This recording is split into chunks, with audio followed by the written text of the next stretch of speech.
Bonjour à tous, bienvenue du coup dans le webinaire aujourd'hui pour savoir comment financer votre formation en intelligence artificielle. Je suis ravi de vous rencontrer.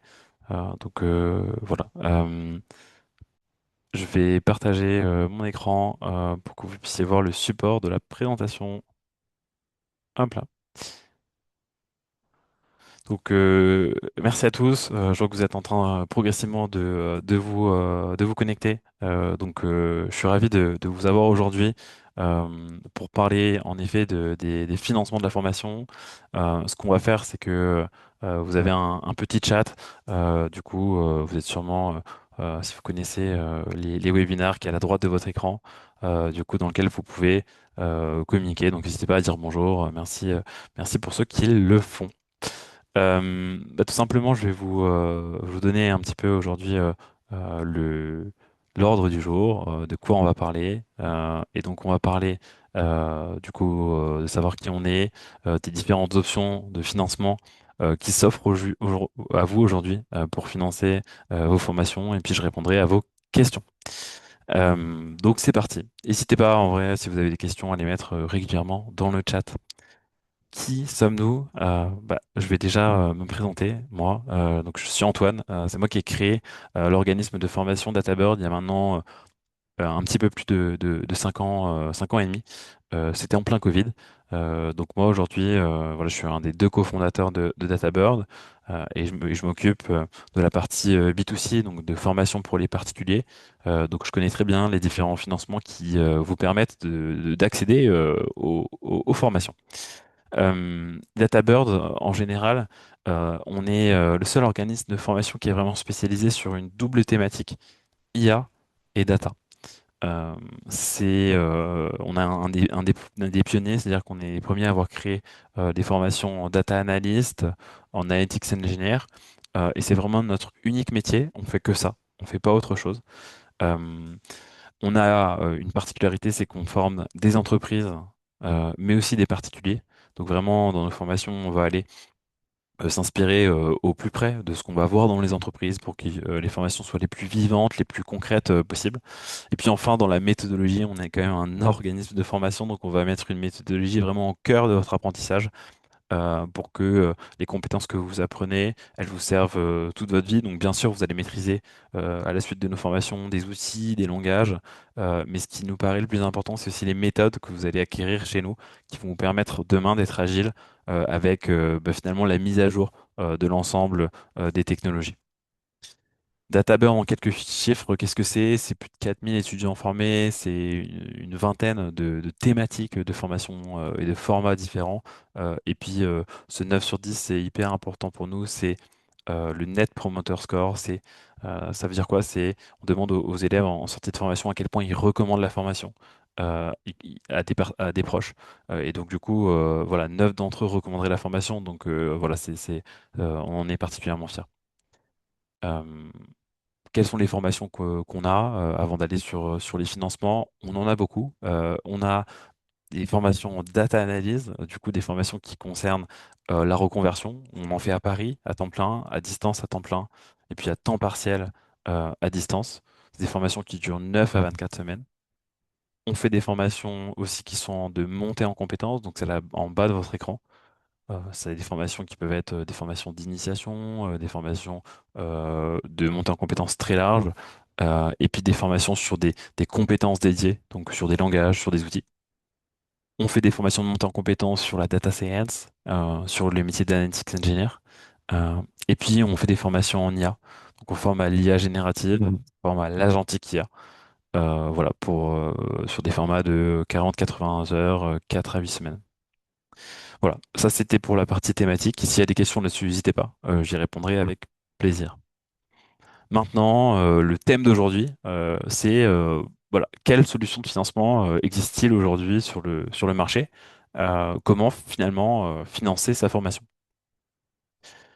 Nous, ce qu'on pense vraiment chez DataBird, c'est que voilà, le financement, c'est quelque chose qui ne doit pas être un obstacle aujourd'hui à la formation.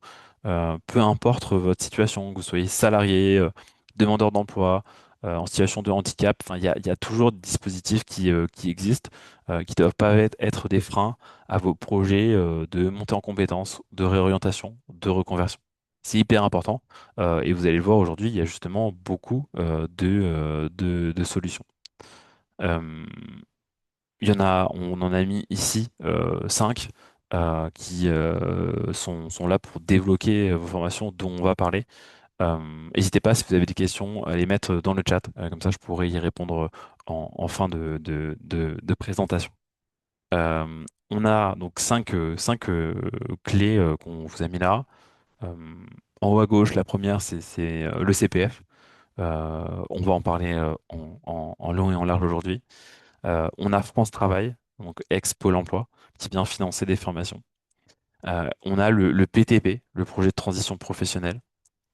On a les OPCO, qui sont liés avec des financements de l'entreprise. Et puis, il y a la partie fonds propres, où on peut payer, on a des solutions pour pouvoir payer en plusieurs fois. Petit sondage, je vous propose de répondre dans le chat pour qu'on puisse voir aujourd'hui finalement sur quel financement se concentrer. Si ça vous dérange pas de le partager, quelle est votre situation? Est-ce que vous êtes en recherche d'emploi? Est-ce que vous êtes en entreprise? Est-ce que vous êtes en projet de réorientation, de reconversion? Vous pouvez préciser ça. Ça me permet voilà, d'avoir des zooms particuliers sur la présentation. Je vous laisse y répondre.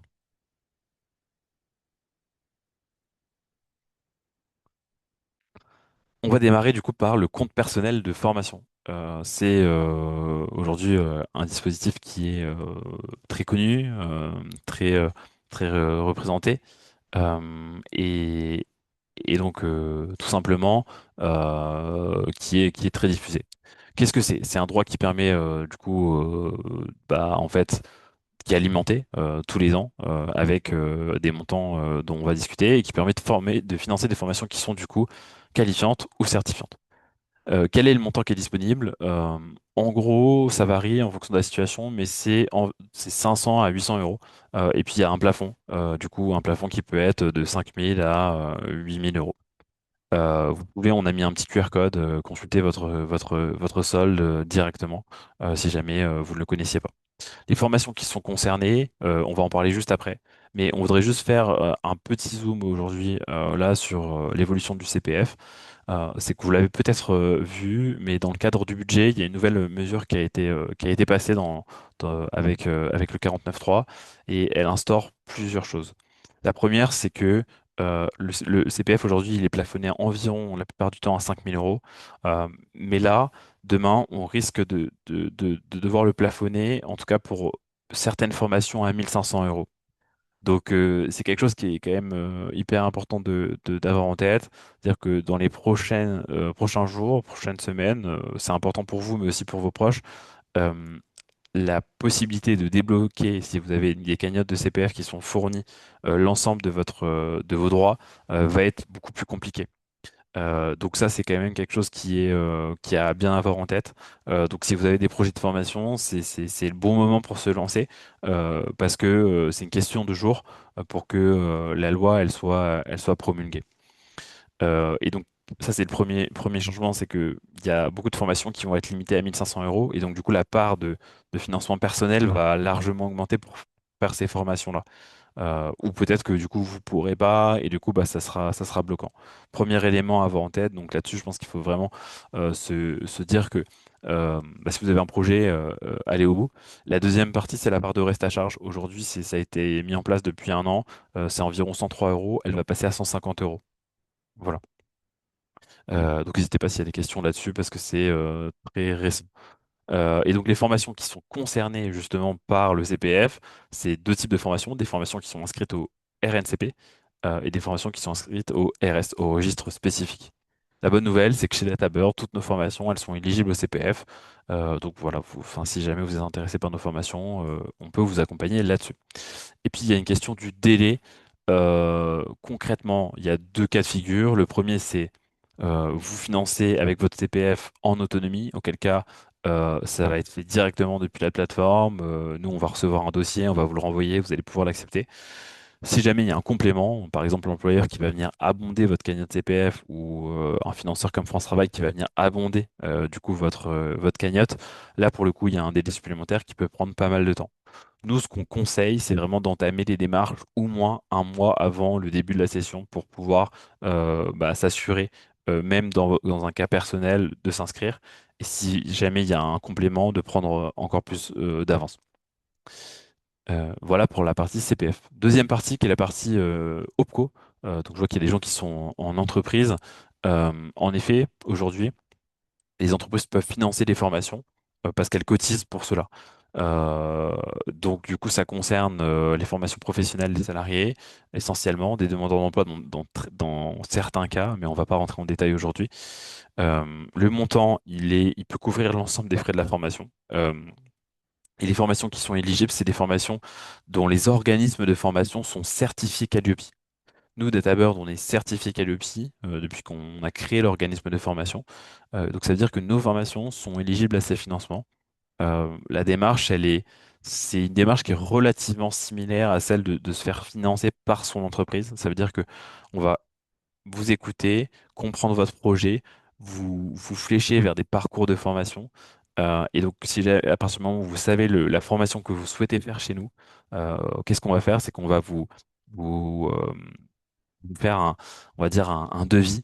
Et ce devis il va être présenté soit à vos managers, soit directement à vos équipes, du coup, ressources humaines ou finances qui vont dire soit nous on finance la formation en tant qu'entreprise, soit on demande à notre opérateur de compétences, à notre OPCO de la financer. Donc là, il y a un petit délai, mais qui est souvent pas si long que ça. Ça peut prendre le délai, ça peut être 2 à 3 semaines. C'est pour ça qu'il faut quand même aussi anticiper. Et donc ça permet d'avoir des financements des opérateurs de compétences. Donc l'entreprise est aussi très contente parce que elle n'a pas à décaisser. Parfois, on a un financement qui est partiel, auquel cas, du coup, l'entreprise va compléter. Voilà, c'est des financements qu'on fait beaucoup. Et donc, voilà, n'hésitez pas, si vous souhaitez qu'on en discute, parce que voilà, toutes nos formations, elles, sont éligibles au financement des OPCO. Euh, Autre particularité, c'est le projet de transition professionnelle. Ça concerne qui? Ça concerne des gens qui sont en poste, donc du coup, qui sont salariés et qui souhaitent, du coup, changer de profession. Qu'est-ce qui est financé comme formation? C'est des formations certifiantes. Et c'est un vrai avantage parce que ça vous permet effectivement de maintenir votre rémunération pendant la formation. Les financements de formation de transition professionnelle, ça concerne des formations métiers. Donc ça va être nos formations qui sont les plus longues, notamment nos bootcamps data analyst. Et donc là-dessus, voilà, c'est des choses encore hier matin, on était en train de faire un dossier pour un financement PTP. Donc il faut que les formations soient certifiantes, ce qui est notre cas. Et du coup, tout simplement, ça demande, qu'est-ce que ça demande? Ça demande d'informer en effet l'employeur, d'avoir l'accord de l'employeur. Puis ensuite, il y a toute une démarche du coup de dossier à remplir. C'est pas un simple devis, contrairement aux OPCO, c'est un dossier où vous allez devoir présenter votre projet de formation au financeur. Nous, on va faire une espèce de bilan de positionnement. Et ensuite, on va du coup envoyer la demande. Avec un délai de traitement qui est plus long pour le coup. Donc, il faut vraiment anticiper pour ce genre de projet. Dans tous les cas, la définition, la nature même du projet de transition pro fait que on anticipe parce qu'on doit prévenir son entreprise. Et donc, c'est des choses où on prévoit à l'avance. Mais il faut bien anticiper, bien prendre bien 2 à 3 mois pour qu'on puisse déposer, pour ensuite avoir le retour de la commission, etc., etc. Donc pareil, si vous avez des questions là-dessus, n'hésitez pas, j'y répondrai en fin de webinar. Mais c'est vraiment quelque chose qui fonctionne bien, sur lequel les financements sont assez ouverts en ce moment. Autre financement, c'est l'AIF, l'aide individuelle à la formation. Donc ça, c'est du coup France Travail qui va venir financer des formations. Euh, Ce qu'il faut savoir, c'est que ce sont des financements qui sont du coup débloqués dans les régions, dans les antennes de France Travail. Donc du coup, c'est vraiment là-dessus quelque chose qui va dépendre de chaque antenne. Ça concerne qui? Ça concerne les gens qui sont demandeurs d'emploi. Tout simplement, c'est voilà, c'est la condition qui doit être remplie. Et il faut être inscrit à France Travail. Ça suffit pas de pas d'être juste demandeur d'emploi, il faut bien être inscrit. Donc du coup, il faut avoir son numéro de demandeur d'emploi. Le montant, il peut être très variable. Honnêtement, on a vu des financements qui vont de 1500 euros à 7000 euros dans notre organisme de formation. Qui peuvent prendre une partie ou la totalité, qui peut être sur des formations de montée en compétences ou de reconversion. Euh, la variable, c'est vraiment le fait que euh, aujourd'hui, contrairement au CPF, on a des droits, on peut les utiliser. Les OPCO, on a une bonne idée des dossiers qui passent. L'AIF, c'est très variable. Ça va vraiment dépendre des budgets dans chaque antenne, dans chaque région, et puis aussi de la relation que vous allez avoir avec votre conseiller France Travail qui, s'il comprend bien votre projet, il va pouvoir aussi du coup le motiver en interne pour essayer d'aller chercher le financement. Et comment il comprend votre projet, c'est il faut que vous soyez hyper motivé, il faut que vous ayez bien expliqué pourquoi vous souhaitez faire cette formation-là et en quoi elle correspond pleinement à votre projet, à votre profil. Nous, on vous aide à préparer du coup vos dossiers. Mais ce qui est sûr, c'est que si jamais vous n'avez pas encore échangé avec votre conseiller France Travail, il faut le faire tout de suite. Il faut l'en informer. Il faut l'informer d'un projet général d'abord, voir si l'AIF c'est quelque chose qui peut être débloqué, pour ensuite du coup nous monter le dossier avec nous. On vous demande, voilà, toujours ça, c'est d'avoir déjà anticipé, d'en avoir déjà discuté, parce que parfois c'est un non catégorique, parfois c'est un oui peu importe la formation, et puis très souvent, c'est peut-être, mais en tout cas, voilà, c'est vraiment très important d'avoir anticipé cela. Et donc, nous, derrière, voilà, on a tout un système effectivement, on est directement connecté à France Travail pour faire des demandes, pour avoir des retours euh, dédiés dessus. Et puis le dernier financement qu'on a, c'est les financements en fonds propres. On a deux choses. On a des paiements à la gauche de votre écran qui sont des paiements en plusieurs fois. On travaille avec des partenaires bancaires. C'est un paiement que vous allez faire par carte et du coup qui peut aller de 2 à 12 fois, de 2 à 12 mois, sur lesquels il y a des petits frais, mais qui permettent quand même d'aller faire cet étalement qui est complet, qui donne aussi plus de, voilà, qui permettent de ne pas avoir à décaisser tout de suite pour vous inscrire en formation. Et puis sinon, de l'autre côté, on a un paiement qui est en direct. Cette fois, il est par virement bancaire euh, voilà, où vous payez directement. Ce qu'il faut vraiment que vous vous dites, c'est que aujourd'hui, il y a quand même, on a la chance d'avoir un paysage de formation où il y a beaucoup de financement. Donc vous êtes vraiment pas seul là-dessus, à la fois sur la disponibilité des financements, mais aussi sur la disponibilité de DataBird pour vous aider. Donc nous, ce qu'on fait, c'est vraiment qu'on essaye de se poser avec vous sur votre projet. Qu'est-ce que vous avez envie de faire comme formation? Quelles sont les raisons qui vous motivent? Pourquoi vous voulez aller dans le secteur de la data ou dans le secteur de l'IA? On va réfléchir ensemble en fonction de votre situation aux financements qui sont disponibles. Par exemple, vous êtes étudiant, voilà, on sait tout de suite sur quel financement potentiellement vous fléchez. Vous êtes en poste, vous êtes très bien dans votre travail, on sait aussi les financements sur lesquels on peut flécher. Vous êtes en recherche d'emploi depuis X temps, vous avez tel profil, on peut aussi très bien vous flécher. Donc, on va vraiment vous aider à identifier ces financements de manière individuelle. Et puis ensuite, on va monter les dossiers. Il y a des dossiers qui sont plus rapides que d'autres. Le CPF, c'est très rapide. Il n'y a pas d'intermédiaire. Il y en a qui prennent plus de temps. Mais voilà, nous, on connaît ça. On va vraiment vous accompagner jusqu'au bout, jusqu'à l'obtention du financement. Ce qu'on vous met là, c'est du coup un petit QR code si jamais vous voulez en discuter avec nous.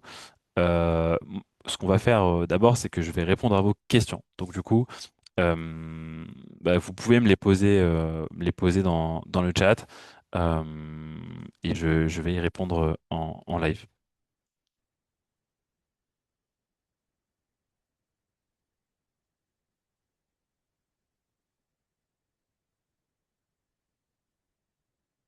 Du coup, il y avait Bronislo. euh, vous aviez posé une question en tout début de chat sur le fait que vous souhaitiez vous inscrire chez nous et que vous voulez vous faire financer par France Travail. Donc en effet, c'est vrai que aujourd'hui souvent les conseillers peuvent des conditions qu'ils peuvent avoir, ce sont Elles peuvent être diverses, c'est bien connaître le secteur, c'est avoir regardé les différentes offres d'emploi, c'est avoir une expérience dans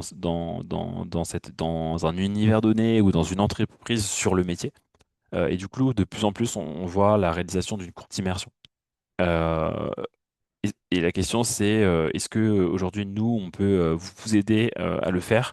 Euh, alors, Aujourd'hui, nous, on a un réseau en effet de partenaires, mais on les a déjà sollicités pour ces sujets-là.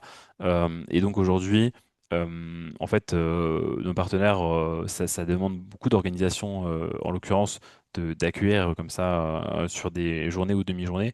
Donc on a décidé de pas le faire, de pas les solliciter sur ces sujets. On les sollicite plutôt pour privilégier plutôt des recrutements à l'issue de nos formations.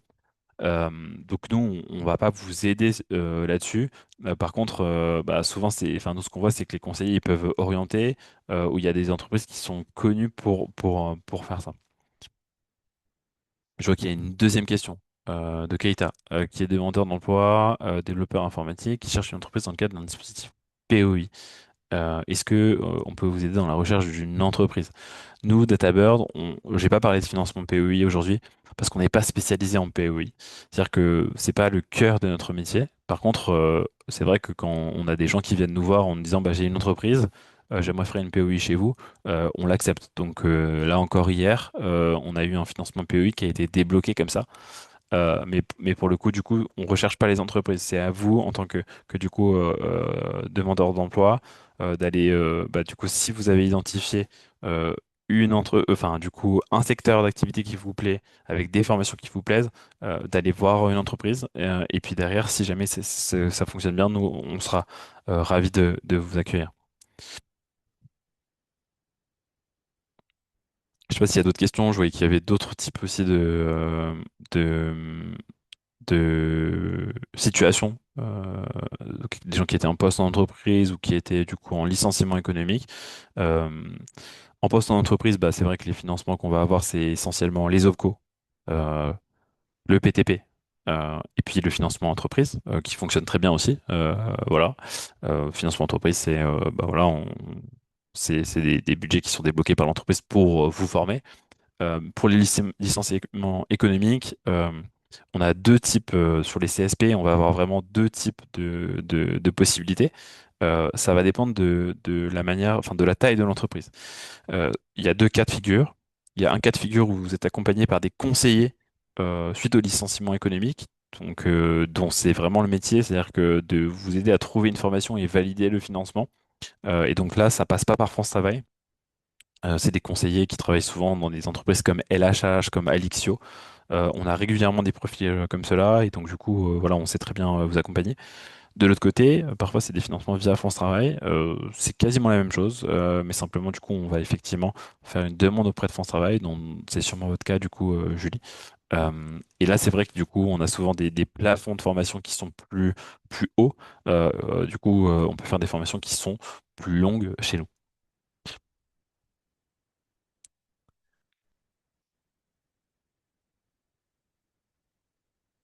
Alors, comment trouver la formation la plus adaptée à notre projet et à notre niveau? Ça, c'est une très bonne question. C'est la question qu'on se pose tous les jours aujourd'hui chez DataBird quand on échange avec du coup des potentiels élèves ou des gens qui veulent se poser des questions justement. Donc c'est une très bonne question.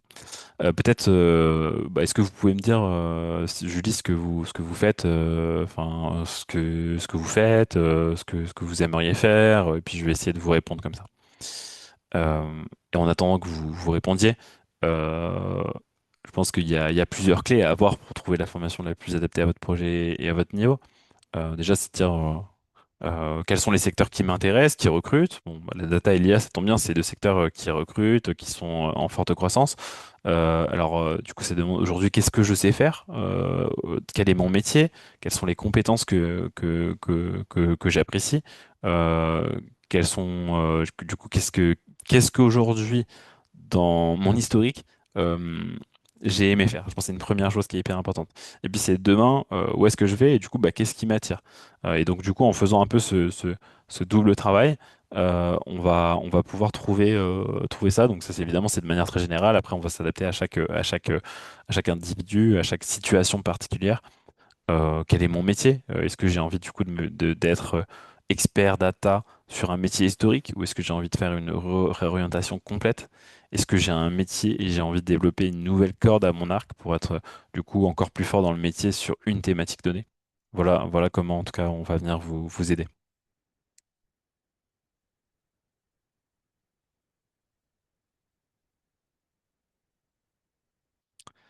Alors, est-ce qu'il y a d'autres questions? N'hésitez pas, en tout cas, vous avez le chat pour ça.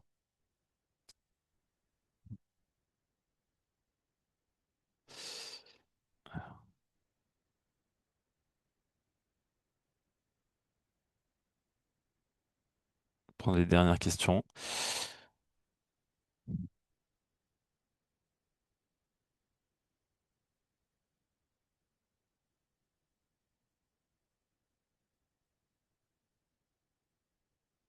Alors, Julien, entre-temps, vous m'avez répondu.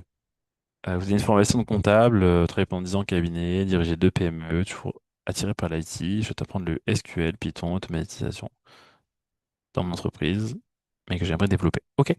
Bah, hyper intéressant. Faut savoir que dans la data, on a énormément de gens qui ont travaillé à la fois en comptabilité, en finance et en contrôle de gestion. Donc, c'est des profils qu'on connaît particulièrement bien, nous, DataBurn. Euh, et donc, bah, c'est hyper intéressant ce que vous avez dit, parce que tout le monde peut le voir aussi dans le chat. Vous partez de ce que vous avez fait, mais aussi de là où vous avez envie d'aller. Donc je pense que la question en tout cas qu'on aurait si on échangeait ensemble au téléphone ou en visio, ce serait de se dire jusqu'où vous avez envie d'aller. Jusqu'où vous avez envie d'aller. Est-ce que vous avez envie d'être euh, un profil expert euh, entre guillemets expert comptable avec des nouvelles compétences, que vous avez envie de complètement changer de voie. Et en fonction du coup, bah, on pourra vous accompagner, combien de temps vous voulez y passer. Mais en effet, SQL, Python, l'automatisation, c'est des choses qu'on va pratiquer chez DataBird. Je pense aussi il peut y avoir pas mal de sujets sur l'IA. L'automatisation via des agents IA qui sont aujourd'hui qui révolutionnent complètement le monde de la comptabilité notamment. Entre-temps, il y a une question de d'Eduardo, la question qu'on nous pose quasiment tout le temps sur est-ce que les postes des analystes sont menacés par l'IA? Euh, la réponse, c'est, je vais faire une réponse simple, je vais vous dire non, mais je vais vous expliquer pourquoi. En fait, c'est simplement que le poste de data analyst, il bouge au quotidien. C'est-à-dire que l'IA, maintenant, elle fait partie de son quotidien. Quand il y a 5 ans, ce n'était pas le cas. Et c'est aussi pour ça que d'ailleurs, notre formation de data analyst aujourd'hui, inclut du coup énormément de thématiques sur l'IA.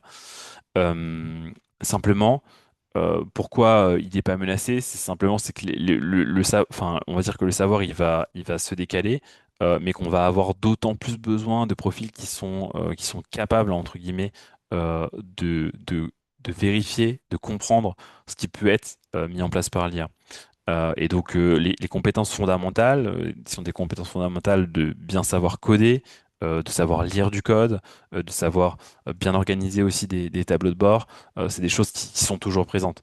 Après, l'IA aujourd'hui, on va gagner énormément de temps. C'est-à-dire qu'au lieu de, bah, on va peut lui demander quoi faire, mais pour lui demander quoi faire, il faut savoir quoi faire. Et c'est là où, du coup, bah, en fait, aujourd'hui, bah, on va toujours avoir besoin de profils qui savent quoi faire. Euh, Parce que sinon, en fait, oui, il n'y a plus aucun data analyst, plus aucune équipe data, mais on va avoir un sujet vraiment en fait, d'organisation de la donnée, de direction de la donnée, etc., etc. Écoutez, il est 12h30, donc bah, on va arrêter là. Je vous mets dans le chat deux choses. C'est mon mail personnel, voilà, donc vous l'avez. Vous pouvez m'envoyer un petit mail si vous souhaitez pour me dire ce que vous avez pensé du webinar ou si vous avez de nouvelles questions. Et puis si jamais vous voulez du coup bah, échanger directement avec moi ou avec nos équipes, je vous ai mis notre lien pour la prise de rendez-vous. Voilà, ce qui permet de poursuivre ces discussions hyper enrichissantes qu'on a pu avoir aujourd'hui.